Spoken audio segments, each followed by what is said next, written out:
Welcome to AnimeFan Narrations, Solo Leveling, Episode 22, Chapter 72. Jinwoo had a good feeling during the battle with Volkhan. As expected, several items dropped from the boss's body. A joyful expression spread across the hunter's face as he examined the loot. Volkhan's horns are probably junk items. Judging by their name and quantity, Jinwoo figured Volkhan's horns were like the horns dropped by other demons, junk items to sell. That left the other three items. One particularly caught Jinwoo's eye. You found a crafting ingredient, fragment of the world tree. Would you like to acquire it? Crafting ingredient? What could he craft with this? Or was it related to a quest? His curiosity was piqued by this new type of item. To read the item's information, he first had to solidify it from the light. So, Jinwoo decided to collect all the items. Acquire all. The glowing lights vanished from Volkhan's corpse, and several physical items materialized in front of Jinwoo. 2 earrings, a red marble, and a huge piece of wood the size of an adult. Jinwoo immediately identified the fragment of the world tree. He examined the large piece of lumber, and the item's details appeared. Fragment of the world tree. Rarity. Type. Ingredient. Volkhan's club was crafted from the wood of the world tree. This piece remains after removing the contaminated parts. The world tree's wood contains strong magical power and is the top-tier material for crafting magic items. An ingredient for the highest grade magic items. Jinwoo was curious about what he could create with this material. Unfortunately, that information wasn't available. Nonetheless, it was clear this was a special item. Standing near it, he could sense a potent energy radiating from the wood. I have a feeling this wood will be very useful. Instead of selling it, Jinwoo stored the fragment of the world tree in his inventory. He then examined the details of the other items. The Monarch of Demons earrings. Rarity. S. Type. Accessory. Strength plus 20, Constitution plus 20. Set. The crown jewels of the Monarch of Demons. Set bonus. A set item? Although the base effects were similar to the A-rank Gatekeeper's necklace, the Monarch of Demons earrings had an unknown set effect. Even without knowing the set bonuses, it was an impressive item, boosting both strength and constitution by 20 points. Considering one level up gives 5 stat points, this is substantial. Considering this, it was like leveling up 8 times. With a content heart, Jinwoo picked up the earrings. Would you like to equip the Monarch of Demons earrings? Equip. As usual, the earrings vanished and their effects were applied to Jinwoo. He smiled, pleased with his boosted stats. The crown jewels of the Monarch of Demons. I bet the other pieces will drop here. Given the name Demon, it made sense that the full set would be found in a place called Demon Castle. What would the set effects be? Even though he had only one piece, Jinwoo's anticipation was high. However, his smile soon faded. This is... Marble of Avarice. Rarity. A. Type. Magic tool. Effect. Desire for destruction. Your magic damage is doubled. It's a marble made from the blood of the archdemon Volkhan. The marble will empower the wielder's magic and increase the destruction caused. It was a red sphere the size of a billiard ball. Jinwoo held the Marble of Avarice in his hand. There was no change to his stats. He checked the skill information for his class-specific shadow skills, which were the closest he had to magic, but there were no changes. The limits on the number of shadows remained the same. Is this not useful to me? Jinwoo tilted his head, doubling magic damage. Its effects were impressive. In the real world, magic tools that enhanced a user's magic were incredibly expensive. As a result, they were only used by a select few mage-class hunters. However, Jinwoo had never heard of an artifact that doubled offensive power by 100%. If such an item existed, it would have caused a global sensation. There was no way it could have been kept a secret.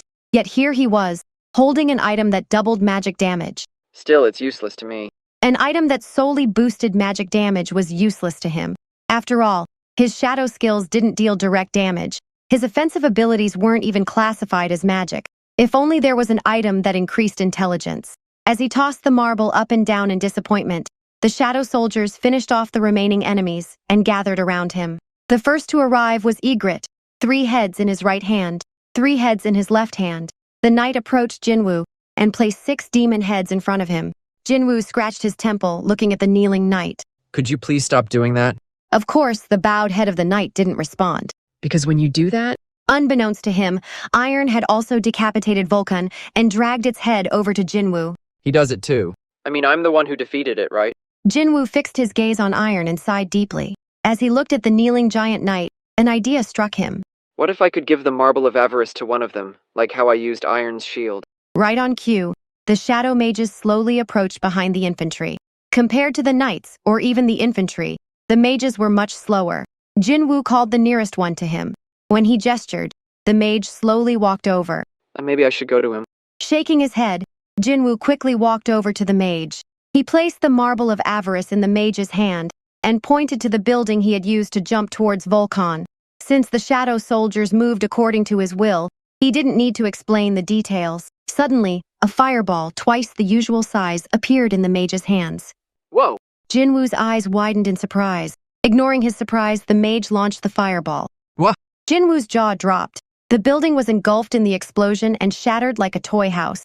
The flames consuming the structure looked unstoppable. Watching the fireworks from the mage's spell, Jinwoo quickly retrieved the marble of avarice. He examined the item information, searching for a specific phrase. It's not there. It's really not there. No matter how thoroughly he read the description, it didn't say the item was untradeable. Did that mean he could sell it? Jinwoo looked back at the burning building. Even the few parts of the structure still standing eventually collapsed with a crashing sound. Jinwoo smiled at the destruction. This thing... It'll drive mage-class hunters wild. His disappointment vanished, replaced by anticipation. A bright afternoon. The young man in 902? A middle-aged woman thought for a moment before replying. I'm not sure. Haven't seen him around lately. Ah, okay, thank you. Hyun Gi-cheol bowed his head. He had been waiting for Jinwoo near his home for 4 days, but hadn't encountered the hunter. He had been making vegetable juice non-stop. With a sigh, he took out his phone.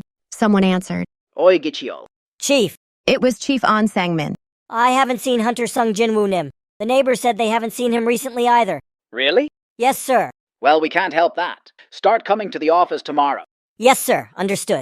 An Sang-min hung up and tilted his head in confusion. Where did Hunter Sung Jinwoo disappear to? He had vanished a few days ago. Suspecting he might be avoiding their calls, they sent Hyun Gi-cheol to his residence, but he couldn't find him. The second management division chief began to worry that something might have happened. Not sure who should be worrying about whom. Still, he felt uneasy. Someone tapped him on the shoulder. Turning around, he saw Hunter Park Hee-jin. According to his sister, he's gone on a trip with a friend for about a week. Hunter Sung Jinwoo Nim? Yes. In that case, I don't think he's anywhere on Earth. Huh? Park Hee-jin was surprised. An Sang-min quickly explained. There's no record of him leaving the country, and there's no activity on his bank account or cards. You can access that kind of information? Well, it's our job to keep an eye on hunters. Oh my. Additionally, according to the association's tracking records, the last place he was noted was in the middle of the city, 5 days ago. Isn't it all too mysterious? Do you think he got kidnapped? As soon as she said it, she realized how absurd it sounded. The pair met each other's eyes and laughed. Just who was Sung Jinwoo? He was the man who solo cleared a high-level dungeon, a red gate no less. An Sang-min scratched his cheek and said, If you want to capture Hunter Sung Jinwoo Nim, you'd need the Chinese Special Forces Unit, the one made up entirely of hunters. Park Hee-jin nodded in agreement. Suppressing his laughter, An Sang-min asked, By the way, how did you find out he was going on a trip? Oh, it was Han Song-yi. We still keep in touch. She goes to the same school as Sung Jinwoo-shi's sister, so I asked her to find out. Aha! With that, their conversation ended, but they were both thinking the same thing. Just where did he go? The upper floors are a whole different challenge. Jinwoo thought back to the first and only boss he had encountered in the Demon Castle, the overlord of the lower floors, Volkhan of Avarice. Volkhan's title was Overlord of the Lower Floors. After passing the 50th floor where Volkhan resided, the difficulty of each subsequent floor increased dramatically. Before, he could ascend 10 floors a day, sometimes even 20 on a really good day. Now, he struggled to clear 7 or 8 floors daily. Jinwoo was now on the 74th floor. The regular enemies here were top-tier demons and occasionally archdemons. They were in a completely different league compared to the demons from the lower floors. A top-level demon the size of a 2-story building fell, Baruka's Tanto embedded in its chest. You've defeated a top-level demon. You've earned 1,700 experience points. You've earned 1 demon soul. Jinwoo extracted Baruka's Tanto from the demon's chest. This was the last enemy of the latest group, marking another victory. The shadow soldiers gathered around Jinwoo. He surveyed his army. Though it was impossible for the undead to feel fatigue, Jinwoo could almost swear his soldiers looked weary. That's how challenging the monsters on the upper floors were. Fortunately, no archdemon had been involved in this recent battle, making it somewhat easier than others. Each of those damned archdemons feels like a boss. This wasn't a conclusion he reached lightly. The description of the Marble of Avarice revealed that Volkhan was an archdemon. While Volkhan might have been the boss of the lower levels, archdemons were just regular foes on the higher floors. After the 70th floor, they began to appear more frequently. Thanks for watching Solo Leveling on AnimeFan Narrations. If you enjoyed it, please like, subscribe, and hit the bell for updates. Share your thoughts in the comments. See you next time.